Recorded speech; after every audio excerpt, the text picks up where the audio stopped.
है कि ईरान की जानिब से, ईरान के ऑफिशियल्स की जानिब से ये कहा गया है कि जो लेटेस्ट हमने जो एक मुसवदा या तजावीज़ जो दी गई थी डोनाल्ड ट्रंप के लिए कि जनाब इसके ऊपर अगर अमल कर लिया जाए तो मामला जो है रिजॉल्व होना शुरू हो सकते हैं, जिसको डोनाल्ड ट्रंप एक्चुअली रिजेक्ट कर चुके हैं। तो उसके ऊपर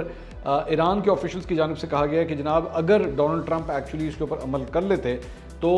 उसकी वजह से आबना हुर्मुज़, जो स्ट्रेट ऑफ हुर्मुज़ है, जो कि बेसिकली सबसे बड़ा इस वक्त एक स्टिकिंग पॉइंट बना हुआ है दोनों मुल्कों के दरमियान, वो खुल जाती।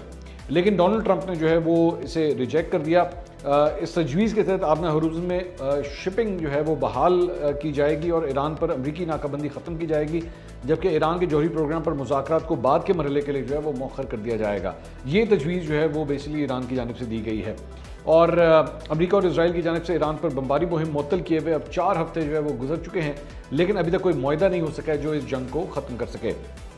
इसके साथ साथ वाशिंगटन बार बार कह चुका है कि वो इस जंग को उस वक्त तक ख़त्म नहीं करेगा जब तक ईरान के जौहरी हथियार हासिल करने के इम्कान को मुकम्मल तौर पर रोका ना जाए। यही वो मकसद है जिसके तहत ट्रंप ने फरवरी में मुज़ाकरात के दौरान हमले शुरू किए थे। ईरान का मौक़िफ़ है कि उसका जौहरी प्रोग्राम पुरअमन मकासद के लिए है।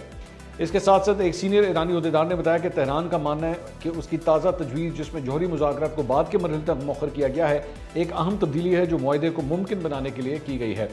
इस तजवीज़ के तहत जंग इस जमानत के साथ ख़त्म होगी कि इजराइल और अमेरिका दोबारा हमला नहीं करेंगे, ईरान अपना हुर्मुज़ खोल देगा और अमेरिका अपनी नाकाबंदी ख़त्म करेगा। सो ये बेसिकली एक प्रपोजल है जो ईरान की जानिब से फ़िलहाल दिया गया है, लेकिन ऑन द ग्राउंड अभी जो सिचुएशन कम से कम लग रही है वो यही है कि डोनाल्ड ट्रंप ने इसे रिजेक्ट कर दिया है और मामला जो है वो कोई रिजॉल्व नहीं हो रहे। दूसरी जानिब पासदार ने इनकलाब के खातमुल अनबिया सेंट्रल हेडक्वार्टर्स के नायब इंस्पेक्टर मोहम्मद जाफिर असदी ने अपने हालिया बयान के अंदर एक खदशा जाहिर किया है कि उन्हें लगता है कि ईरान और अमेरिका के दरमियान दोबारा तनाज़ा पैदा हो सकता है।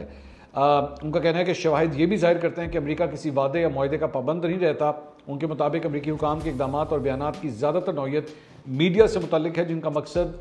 अव्वल तेल की कीमतों में कमी को रोकना और दोम उन मुश्किलात से निकलना है जो उन्होंने खुद पैदा की हैं। उन्होंने मजीद कहा कि ईरान की मुसल्लह अफवाज किसी भी मुमकिन हमले का जवाब देने के लिए मुकम्मल तौर पर तैयार है। तो ईरान को खदशा ये है कि जनाब एक तो अगर हमने इनके साथ कोई मुआहदा कर भी लिया तो ज़रूरी नहीं है कि अमेरिका जो है वो उस मुआहदे का पाबंद रहेगा, उसका जब दिल करेगा वो इस मुआहदे से निकल भी जाएगा।